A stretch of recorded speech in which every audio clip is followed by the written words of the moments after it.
SIR सारखा पण प्रश्न गणेश होती. आकेजी जे एक बोगस- एक आरोप झाला की संपूर्ण निवडणूक आयोग हे भाजपच्या मदतीला होतं. बघा बघा भाजपच्या 91 वतीनं लाख होतं. मतदारांची नावं वगळली आहेत. आणि ही मतदारांची नावं जी वगळलेली आहे ती बोगस होती दिली आहे.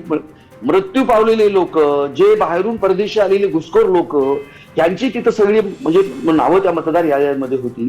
आणि इतक्या मोठ्या प्रमाणामध्ये म्हणजे 91 लाख तुम्ही बरोबर सांगितलं, इतकं बोगस मतदान दर निवडणुकीमध्ये ममता बॅनर्जीला हे लोक करत होते.